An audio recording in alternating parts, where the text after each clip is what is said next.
Hi guys, and welcome back to my channel. Today it is a Saturday afternoon and I have decided to film a video that is very much due on my channel, and it is all about my work and yeah, what I do here in Amsterdam. One of my videos, it's called, let me just quickly open it here, I think it's a day in the life of a chartered accountant, and had a lot of unexpected high views, which I didn't expect at all. I mean, I usually expect like maybe like 80 people watching my videos, and obviously this one currently has 935 views, which I'm so happy about. I never expected that this specific video would get this much views, but obviously there's people wanting to know more, and I had comments on there, people asking me a lot of questions, and I try to actually respond in the comments, but sometimes it's very difficult to actually you know, apply yourself in a message because there's so much more that I want to say. And then yeah, I decided to film a Q&A, so I am going to answer the questions that I got on that video, and then just a few other questions that you guys probably want to know, and it's also stuff that I wanted to know before I went on the chartered accountant route and before I went and moved abroad in Amsterdam. It is very bright outside now. The brightness of the video might change because I'm just filming with the light coming in and out of my window. But anyways, I hope you enjoy this video, and then if there's any other additional questions that you do have, please message me on Instagram. I'll put my Instagram up here, or you can just message me in the comments down below. Please subscribe to my channel for any further videos on literally just my life, my work, travels, you know, all of that stuff. But let's get into it. Okay, so I have my phone with me and I'm literally just going to go through all the questions that I received, and I didn't prepare any answers on it. It's literally just going to be off of my head what I think. So the first question that I have is, this person asked me more about what it is like after articles. So he specifically said here, I have so many questions about life after articles though, like a lot. I especially want to know what it's like living abroad, which is why I love you. Okay, yeah. So this is a little bit of a difficult question because he wants to know what's life after articles, and to be honest, it will be different for everyone because it depends on what career path you choose after articles. So in order for me to be abroad, to make an easy move overseas, it was easier to go through audit because you have your 3 years experience in audit, and then also if you work for international company, it's an easy transfer from audit in Johannesburg, where I did my articles for example, to audit here in Amsterdam. So life after articles can be pretty much be anything. One thing is, you're not on a contract anymore for training purposes, which is nice because you're not, a person is not there to check up on you like, are you at the right level, are you this, are you that, you know, like you feel like, I don't know, it's a different, it's like being in school or at varsity. Someone checks that you have this competencies, that you have that. So it's very much more regulated, where after articles you are qualified, you have your chartered accountancy, you are good to go. You don't have to, you know, you get what I'm saying, you are qualified. So I guess after articles you get the sense of, okay, I am competent enough, I am qualified. Then you just choose the career you want to go, and for me audit was the easiest way to be abroad, and specifically Amsterdam. Obviously there's other options. I have friends that are in financial advisory and risk advisory. I've got people being in tax, giving tax advice. It just depends on what you want to do after articles. So just to keep it short, after articles you decide what you want to do, and then you just build your career from there. Okay, so then you also wanted to know what is life living abroad. So this video is actually not on this, but I just quickly wanted to answer it. For me personally, I absolutely love it. It couldn't be better, especially if you come from a country like South Africa. Living abroad, and obviously it depends on where you live. I live in the Netherlands. It is awesome. Everything works. Sometimes it just blows my mind what goes on in this country in a good way. Okay, so then another person asked for any tips for a second year being in articles, and I did respond on that question, but I would say and then just again, this is all just from my experiences, but I would say that the most important thing is to remember, going into your second year, you are still on a training contract. That even goes for third years. You are on a training contract. You are not supposed to know everything. You are not supposed to, you know, be awesome and great, and you are supposed to be there to learn, and then obviously take every opportunity that you have to learn. So that's the one thing I would say, because you can get hard on yourself. There can be a lot of pressure, and some managers won't, they keep on forgetting that you're actually there to learn, to grow, and some of them just expect you to be on this certain level where no, I'm not there to be at this level. I'm here to get to that level when I leave at the end of my third year. And some of them, or most of them, don't get that always. So just for yourself, just be reminded that you are there for a learning experience. And then the second thing is, take every opportunity. You have nothing to lose. If there's a difficult section that someone needs to test, ask for it. There's nothing that you can lose. The only thing is you can just gain knowledge. And I must be honest, there was a part of my articles where I just wanted to get through it, and I was just like, oh, I'll just, you know, go through it. But then after, I think it was like for a 6-month period, and then after that 6 months, I was just like, I anyways need to get through my articles. So why don't I just try to learn as much as I possibly can, and then it can only help you. So learn as much as you can, take opportunities. Remember, you're there for a training contract and not for to be the best, or to be, you're not the signing partner. You're not supposed to be at that level. So that is what I would say. And then also, it goes faster than you think. I know, being in your second year and even in your third year, you feel like, wow, it's such a long way to go, but it goes faster than you think. At the end of your third year, you're like, wow, it's all done. Then I had someone asking me for tips. He or she is an undergraduate, wow, my English, undergraduate, oh my goodness, you won't be saying I am a CA, but he's an undergrad, he or she, and they wanted to know what tips and tricks I have, and it's specifically for third year. Yeah, still struggling through third year.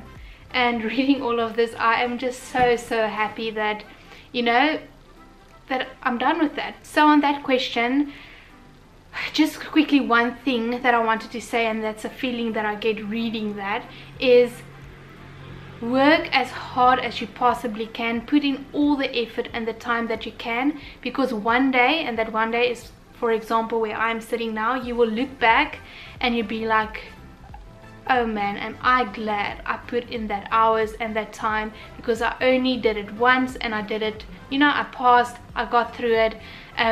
So what I'm trying to say is, just remember, one day everything will be worth it. All the hours you put in, all the time, you will get to that point. And also, yet again, it really comes so much faster than you think. Like, I cannot believe that I've done 4 years of studying, 3 years of work already. Like, it blows my mind sometimes how I see how fast time goes by. But specific tips is, and that's what I mentioned in the comments, is to understand the basics of all your topics, whether it's tax, accounting, auditing, financing and cost accounting. If you know all the basics of all the topics that you go through throughout the year, you will be able to pass your paper. And at the end, yes, you've got the people that's trying to cum laude their degree or their honors, but I'm just speaking to someone that wants to be a chartered accountant and just want to pass their degree. Just learn the basics, just understand it, really grasp it, and then you will get to a point where, yes, you have a difficult answer, but at least you can, you know, take it apart, understand it, kind of, you know, apply yourself, and that, I feel, should be good enough to pass. That's probably the one thing that helped me, is my basic knowledge of everything was very good, and certain subjects like cost accounting and financing was my worst subject, and the only thing I did for that is to know the basics, and I passed my honors through knowing the basics. I never understood like the hectic deep, like obviously certain stuff I did understand, but most of it, to be honest, I really did not understand, like the detail hectic stuff, but I made sure my basics I knew, and that is what got me through. So that's probably my biggest tip. And then just to sit on your butt and study, like spending time in front of that desk, exercising questions, going through examples, learning, you know, especially like if I think about tax, like I knew exactly all the exceptions to all the rules. I knew exactly like where my tax law to open to get to a certain point. I knew all the stuff at the bottom, and the only way you can know that is if you bring time in front of your desk and just sit there and learn and study and study and study. So obviously this is also, now I'm thinking when I give this advice, I'm thinking of my honors year, but for third year, just put in the extra hours, put in enough hours, do your basics and do a lot of examples, and just practice, and then everything will pay off at the end. And then also, like I also said in the comment, well done if you are third year, because you are more than halfway there. Okay, so another question that I have is actually let me say a more difficult one to answer. And the question is, do you enjoy your job? For someone that didn't do accounting at school, is it going to be easy for me? So just on the last part, if you haven't had accounting at school and you do want to go doing the BCom Chartered Accountant degree, I know of certain people that didn't have accounting at school. They did struggle a little bit in their first year, but they passed. So yes, you will be able to do it. You would need to be putting in the extra hours more than the people that probably did have accounting from grade 10 till grade 12. It is not that easy, you know, it is difficult, but you will be able to do it if it's really what you want. And then I don't really see any reason for you not being able to do it. Ask for help, go to extra lessons, like if your university does provide that. But you will be able to do that. And then the first part is, do you enjoy your job? So I'm going to keep this short and sweet, and I also don't want people to misunderstand me, so I'm going to also try to do this as clear as possible. Okay, so the question on, do I love my job? So this is a more difficult question than the other questions that I have, because it's a bit more personal, and I'm going to answer it because that is what people, you know, they want to know, and I want to give the answer, I want to explain. The only thing that I do want to mention is, just remember, I only have auditing background, and chartered accountants can be in various positions, in various career paths. So throughout my articles, I wanted to be this businesswoman, a CEO or CFO of a company, and I wanted to, you know, just rule the world and be the one at the top. And then I've realized towards the end of my second year that that's not the thing I want to do anymore. Like, I want to be my own boss. I want to develop and create my own thing. I want to be creative. I want to, you know, just be a businesswoman for myself and not for someone else's company. And yeah, so because of that, my dreams change, and I've always had this certain dream of being someone, or, you know, reaching this dream But then when I got my qualification as a chartered accountant, that was definitely a dream of mine coming true, like, and I'm so thankful for it. I will never change it for anything in this world. But I want to use that differently. I don't want to be an auditor for the rest of my life. I want to be an entrepreneur. I want to build and create something that I love. I'm just all for living your dreams and trying to, you know, if you're not going to take risks or going to follow what your heart really wants and what really makes you happy, you're just going to be in a job that you end up not liking and do that for the rest of your life. And to be honest, I don't want to do that. So for auditing, I think you need to have a specific personality for that, and it should be something that you really want in your life, like you want to become a manager or a partner or director. And then also, I don't believe I have the personality for that. It's too stressful, it's very demanding, it's high expectations, it's a lot of hours, but it's not even the hours that bothers me, because I would work 1,000 hours for the job I love. It's just, I think it's the pressure and the stress that really gets to me. But just remember, that's my personality, that's me. It's not to say someone else won't be able to handle that. Like, I've got friends that love it. So, and then he wanted to know the salary scale. So this is probably something I shouldn't be talking about, because I mean, no one tells another person what they earn. It's not common.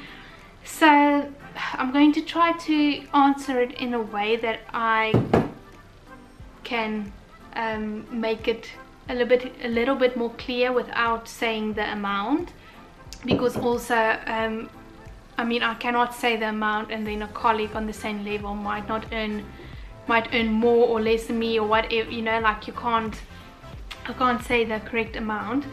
But I would say, and also my reference is auditing here in the Netherlands, it is more than enough. It's more than enough to travel every month, to buy good stuff, to stay in a great apartment. Yeah, I don't know if there's a better way in saying that. Just know that you can afford a good place to stay, you can travel with your money, and then every month, I mean, not go for a week to New York, the next month for a week to, you know, Greece. Like, no, not that. Like, maybe twice a year you can do like good proper holiday destinations away, but then during the month you are able to go to Paris, to Belgium, to Copenhagen, to, you know, wherever you would like, but it would be like for a long weekend. And then that's like how I'm doing it. End of July I'm going for 2 weeks basically to Copenhagen and Stockholm, and at the end of the year I'm going traveling to Portugal and Switzerland. And throughout the year I see different places for smaller amount of time, but you can travel, you can stay in a great apartment, and also alone. You don't need to share with someone. Then it's more than enough money to actually buy stuff that you don't even need. So that means you earn enough money to have the extra. So that's always a plus, but don't do this job only for the money, because it's going to get you at the end if you only do it for the money.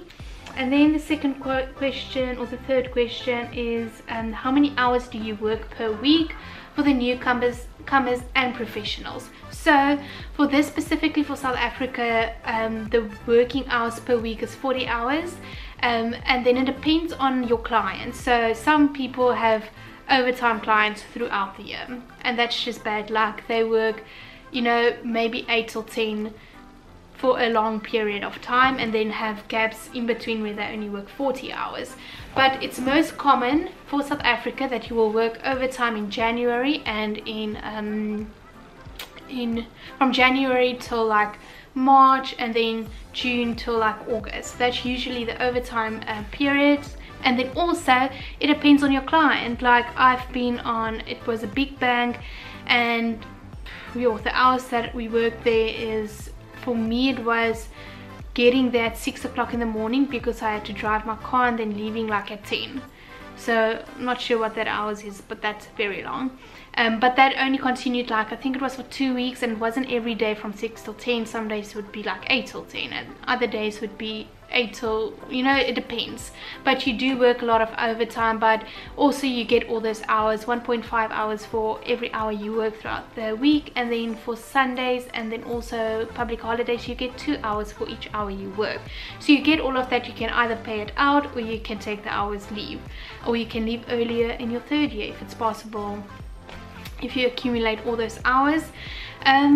So you do work a lot of hours. That's just the nature of auditing, because the deadlines are quite short on certain audits. But then also you get people that don't even work a lot of hours in their articles. And then here in the Netherlands, it's the same pattern.